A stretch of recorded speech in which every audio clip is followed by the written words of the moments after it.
នៅពេលលោកម៉ូសេបានទូលថ្វាយនៅការសូមរំដោះជនជាតិអ៊ីស្រាអែលដល់ស្ដេចលើកដំបូងគាត់បានទូលព្រមានអំពីគ្រោះកាចគួរឲ្យភ័យខ្លាចបំផុតព្រះយេហូវ៉ាទ្រង់មានព្រះបន្ទូលដូចនេះថាអ៊ីស្រាអែលជាកូនអញគឺជាកូនច្បងរបស់អញហើយអញប្រាប់ឯងថាចូលបើកឲ្យកូនអញចេញទៅដើម្បីនឹងថ្វាយបង្គំអញបើឯងមិនព្រមទេនោះមើលអញនឹងសម្លាប់កូនច្បងរបស់ឯងចោលប្រសិនបើការបាត់បង់ផុកផលនិងវងជៀមវងគោរបស់គេអាចធ្វើឲ្យរាជអេស៊ីបកែប្រែចិត្តនោះកូនចៅរបស់គេនឹងមិនត្រូវឈឺចាប់ឡើយប៉ុន្តែបណ្ដាជនទាំងអស់នេះបានរឹងទទឹងទោះនឹងការត្រាស់បង្គាប់របស់ព្រះវិញឥឡូវនេះព្យុះចុងក្រោយហៀបនឹងបក់បាក់មកហើយគេបានហាមឃាត់មិនឲ្យលោកម៉ូសេចូលទៅគាល់ស្ដេចម្ដងទៀតទេបើគាត់នៅតែរឹងទទឹងនោះគាត់នឹងត្រូវឈឺចាប់ឬត្រូវស្លាប់លោកម៉ូសេបានមកនៅចំពោះស្ដេចផារ៉ោនដោយប្រាប់ដំណឹងគួរឲ្យភ័យខ្លាចថាព្រះយេហូវ៉ាទ្រង់មានព្រះបន្ទូលថាដល់ពាក្យកណ្ដាលអាត្រៀតអញនឹងនៅកណ្ដាលស្រុកអេស៊ីបនោះអស់ទាំងកូនច្បងនៅក្នុងស្រុកអេស៊ីបនឹងត្រូវស្លាប់ចាប់តាំងពីកូនច្បងរបស់ផារ៉ោនដែលគង់នៅលើបល្ល័ង្ករាជចុះមកដល់កូនច្បងរបស់បាវស្រីដែលនៅខាងក្រោយត្បាល់កិន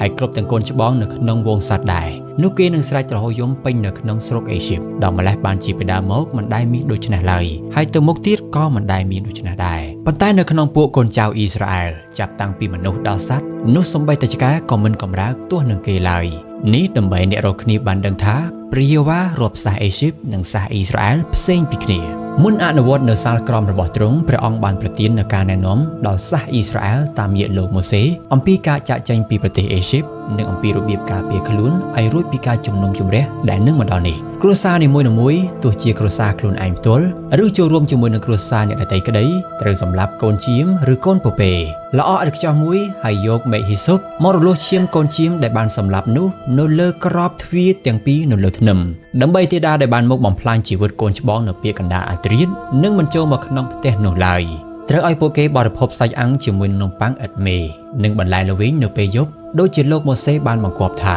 ដោយក្រវ៉ាត់ចង្កេះពាក់ស្បែកជើងនិងកាន់ដំបងនៅដៃហើយត្រូវបរិភោគឲ្យរហ័សផងនេះជាដំណើររំលងនៃព្រះយេហូវ៉ាព្រះអង្គម្ចាស់បានប្រកាសថាត្បិតនៅយប់នោះអញនឹងដើរកាត់ស្រុកអេស៊ីបហើយនឹងវាយអស់ទាំងកូនច្បងនៅក្នុងស្រុកចាប់តាំងពីមនុស្សដល់សត្វព្រមទាំងធ្វើទោសដល់អស់ទាំងព្រះនៃស្រុកអេស៊ីបផងគឺអញនេះហើយជាព្រះយេហូវ៉ាជាមនុស្សនឹងបានជាទីសម្គាល់សម្រាប់ឯងរាល់គ្នានៅផ្ទះណាដែលឯងរាល់គ្នាអាស្រ័យនៅកាលណាអញឃើញឈាមនោះអញនឹងរំលងផុតពីឯងរាល់គ្នាទៅហើយនឹងគ្មានសេចក្តីវេទនាណាមកបំផ្លាញឯងរាល់គ្នាក្នុងវេលាដែលអញវាយស្រុកអេស៊ីបនោះឡើយដើម្បីរំលឹកពួកគេអំពីការរំដោះដ៏អស្ចារ្យនេះរាជអ៊ីស្រាអែលត្រូវតែប្រារព្ធពិធីជប់លៀងប្រចាំឆ្នាំនៅគ្រប់ទាំងដំណររៀងដរាបតទៅជាដង្វាយបន់រំលងថ្វាយព្រះយេហូវ៉ាដែលបានរំលងផ្ទះកូនចៅអ៊ីស្រាអែលនៅពេលទ្រង់វាយប្រហារស្រុកអេស៊ីបហើយរំដោះកូនចៅនៃយើងបន់រំលងគឺជាបន់រំលឹកនិងជានិមិត្តរូបដែលមិនមែនគ្រាន់តែចង្អុលបង្ហាញទៅឯការរំដោះដ៏ធំចេញពីស្រុកអេស៊ីបប៉ុណ្ណោះទេប៉ុន្តែចង្អុលទៅឯការរំដោះដ៏អស្ចារ្យដែលព្រះគ្រីស្ទបានសម្រេច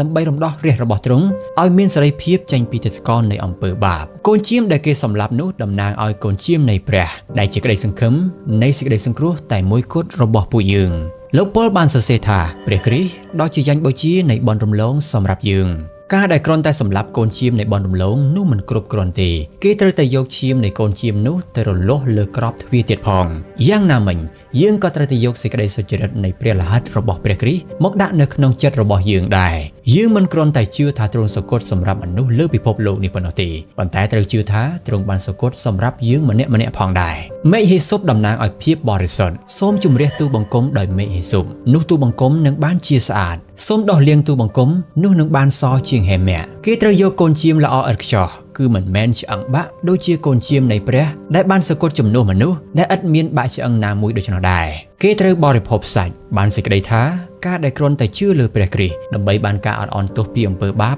នោះមិនគ្រប់គ្រាន់នោះទេគឺយើងត្រូវតែទទួលនៅចំណីខាងឯព្រលឹងវិញ្ញាណរបស់ព្រះអង្គដោយសេចក្តីជំនឿជារៀងរាល់ថ្ងៃតាមរយៈព្រះបន្ទូលរបស់ទ្រង់ថែមទៀតផងព្រះគ្រីស្ទមានព្រះបន្ទូលថាប្រកាសមែនខ្ញុំប្រាប់អ្នករាល់គ្នាជាប្រកាសថាបើអ្នករាល់គ្នាមិនពិសាសាច់ហើយមិនផឹកឈាមរបស់កូនមនុស្សនោះអ្នករាល់គ្នាគ្មានជីវិតនៅក្នុងខ្លួនទេអ្នកណាដែលបរិភោគសាច់និងឈាមរបស់ខ្ញុំនោះមានជីវិតដ៏អស់កលជានិច្ចហើយខ្ញុំនឹងឲ្យអ្នកនោះរស់ឡើងវិញនៅថ្ងៃចុងបំផុតអ្នកដែលតាមព្រះគ្រីស្ទត្រូវតែទទួលយកនៅព្រះបន្ទូលរបស់ព្រះអង្គម្ចាស់ដាក់នៅក្នុងខ្លួនដើម្បីព្រះបន្ទូលនោះក្លាយទៅជាកម្លាំងជំរុញជីវិតនិងសកម្មភាពរបស់ពួកគេដោយព្រះចេស្តារបស់ព្រះគ្រីស្ទពួកគេត្រូវតែបានផ្លាស់ប្ដូរដូចជាទ្រង់ នឹងឆ្លុះបញ្ចាំងត្រឡប់មកវិញនៅលក្ខណៈរបស់ព្រះគេត្រូវបរិភោគសាច់កូនជៀមនោះជាមួយនឹងបន្លែល្វីងជាការចង្អុលបង្ហាញត្រឡប់ទៅឯទេសភាពដ៏ល្វីងជូរចត់នៅក្នុងស្រុកអេស៊ីបដូច្នេះនៅពេលដែលយើងបរិភោគឈាមនៃព្រះគ្រីស្ទយើងត្រូវតែបរិភោគដោយការកែប្រែចិត្តដោយសារតែអំពើបាបរបស់យើងការប្រើនំប៉័ងឥតមេ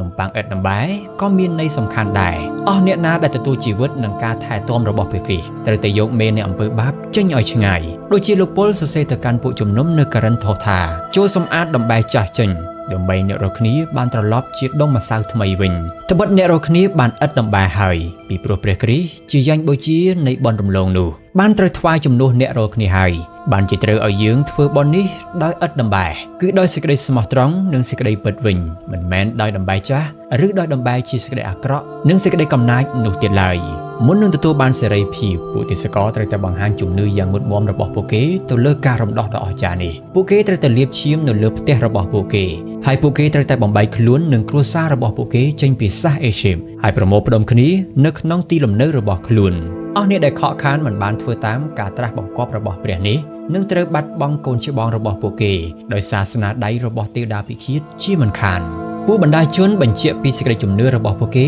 ដោយការស្ដាប់បង្គាប់ព្រះដូច្នេះអស់អ្នកដែលមានសង្ឃឹមថានឹងទទួលបានការរំដោះដោយសារព្រះលិខិតរបស់ព្រះគ្រីស្ទគួរតែដឹងថាពួកគេត្រូវតែធ្វើអ្វីមួយដើម្បីរំដោះខ្លួនដើម្បីរក្សាសុវត្ថិភាពនៃការសង្គ្រោះរបស់ពួកគេយើងត្រូវតែបែកចេញពីអំពើបាបមកស្ដាប់បង្គាប់ព្រះវិញយើងបានសង្គ្រោះដោយសារសេចក្តីជំនឿមិនមែនដោយសារការប្រព្រឹត្តទេយើងត្រូវតែឲ្យតម្លៃនិងប្រើប្រាស់ជំនួយអ្វីដែលព្រះបានប្រទានឲ្យហើយយើងត្រូវតែជឿជាក់និងស្ដាប់បង្គាប់រត់តម្រូវការរបស់ព្រះទាំងអស់ការលោកម៉ូសេបានប្រាប់បណ្ដាជនអ៊ីស្រាអែលអំពីផែនការរបស់ព្រះស្ដីអំពីការរំដោះពួកគេចេញ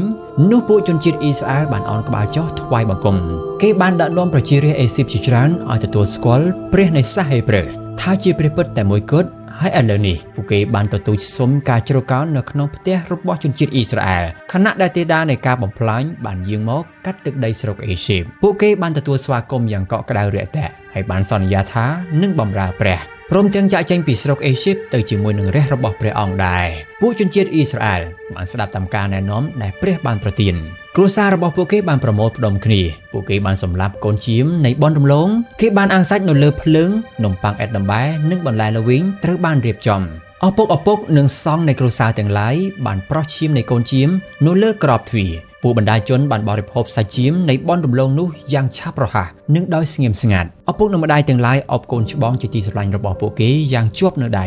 ខណៈដែលពួកគេបានគិតអំពីការវាយប្រហារយ៉ាងធ្ងន់ធ្ងរដែលនឹងកើតឡើងនៅយប់នោះឈាមគឺជានិមិត្តរូបតែមួយគត់នៃការការពាររបស់ព្រះអង្គសង្គ្រោះផ្ទះណាដែលមានឈាមនៅលើក្របទ្វារនោះទេដាពិឃាតនឹងមិនចូលមកផ្ទះនោះឡើយនៅពាក្យកណ្ដាលអាត្រៀតនោះក៏លើសម្រែកទ្រហោយំពេញនៅក្នុងស្រុកអេស៊ីបត្បិតគ្មានផ្ទះណាមួយដែលមិនមានម្នាក់ស្លាប់នោះទេ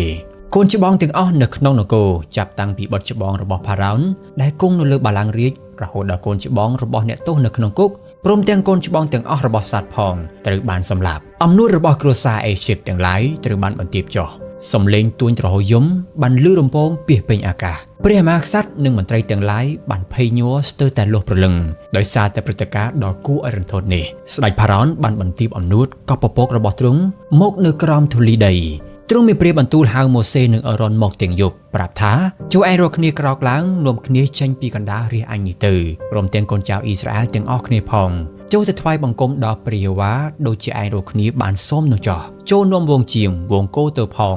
ដូចជាបានសូមហើយទៅចោះសូមឲ្យពរដល់អញផងប្រសិនបើបងប្អូនទទួលបានព្រះពរតាមរយៈវីដេអូនេះនិងវីដេអូជាច្រើននៅក្នុង Channel នេះហើយមានអារម្មណ៍ថាព្រះវិញ្ញាណបរិសុទ្ធកំពុងតែប៉ះពាល់ចិត្តបងប្អូនដាក់នាំបងប្អូនឲ្យចូលរួមផ្សាយដំណឹងល្អរបស់ព្រះជាមួយនឹងខ្ញុំទៅកាន់បងប្អូនខ្មែរនោះលោកអ្នកអាចចូលរួមតាមរយៈការឧបត្ថម្ភជាថវិកាដើម្បីទ្រទ្រង់ឲ្យមានវីដេអូបែបនេះជារៀងរាល់សប្តាហ៍ពីព្រោះវីដេអូដែលបងប្អូនឃើញនេះមិនមែនធ្វើឡើងដោយ free នោះទេគឺយើងប្រើលុយទាំងអស់ដើម្បីផលិតវាបាន Channel អាចកំបាំងមិនទទួលបានការឧបត្ថម្ភពីព្រះវិហារឬក្រុមជំនុំណានោះទេដើម្បីទទួលបានវីដេអូដែលមានគុណភាពដើម្បី ដើម្បីត្រួតត្រងសេចក្តីជំនឿរបស់បងប្អូនទាំងអស់គ្នាខ្ញុំត្រូវចំណាយពេលរកលុយដើម្បីជួលអ្នករចនាវីដេអូឲ្យផងនិងចំណាយពេលទៅសិក្សាស្រាវជ្រាវផលិតមេរៀនសម្រាប់បងប្អូនផងការធ្វើបែបនេះមិនសូវមានប្រសិទ្ធភាពនោះទេពីព្រោះយើងត្រូវគិតអំពីលុយផងនិងគិតអំពីការសិក្សាផងដូច្នេះហើយបានជាខ្ញុំចង់យកពេលទាំងអស់របស់ខ្ញុំផ្ដល់អាទិភាពទៅលើតែការស្រាវជ្រាវផលិតមេរៀនតែប៉ុណ្ណោះការធ្វើបែបនេះនឹងមានប្រសិទ្ធភាពជាជាងនៅក្នុង Channel អាចកំបាំងមានអ្នកចុចតាមដានចំនួន 12000 នាក់ដូច្នេះលោកអ្នកបងប្អូនមិនចាំបាច់ឧបត្ថម្ភច្រើននោះទេក្នុង 12000 នាក់នេះយើងថាមានតែ 10% ទៅចុះដែលចង់ចូលរួមនោះ 10% នេះបងប្អូនឧបត្ថម្ភត្រឹមតែម្នាក់1000រៀលជារៀងរាល់សប្តាហ៍ឬមួយខែ4000រៀលឬ$1នោះយើងនឹងអាចដំណើរការបានហើយពេលវេលារបស់យើងកាន់តែគីហើយព្រះយេស៊ូវនឹងយាងមកវិញក្នុងពេលឆាប់ៗនេះមានមនុស្សជាច្រើននៅមិនទាន់ប្រែចិត្តទទួលយកដំណឹងល្អរបស់ព្រះទេបងប្អូនហើយនឹងខ្ញុំមានបេសកកម្មដូចគ្នាគឺផ្សាយដំណឹងល្អទៅកាន់គ្រួសាររបស់យើងនិងបងប្អូនខ្មែរយើងជាច្រើនទៀតព្រះគម្ពីរម៉ាថាយចំពុក24ខ14បានចែងថាដំណឹងល្អនេះដែលសម្ដែងពីនគរនឹងត្រូវប្រកាសប្រាប់ទូទៅគ្រប់ក្នុងលោកីយ៍ទុកជាទីបន្ទាល់ដល់អស់ទាំងសះនោះទើបបានដល់ចុងបំផុតបងប្អូនអាចចូលរួមឧបត្ថម្ភមកកាន់ធនាគារខាងក្រោមនេះរួចហើយបងប្អូនអាចចូលរួមនៅក្នុង Channel Telegram ខាងក្រោមនេះនៅក្នុងនោះខ្ញុំនឹងអាប់ដេតព័ត៌មានថ្មីៗជូនបងប្អូនទាំងអស់គ្នាជារៀងរាល់ថ្ងៃសូមអរគុណច្រើនសូមព្រះប្រទានពរ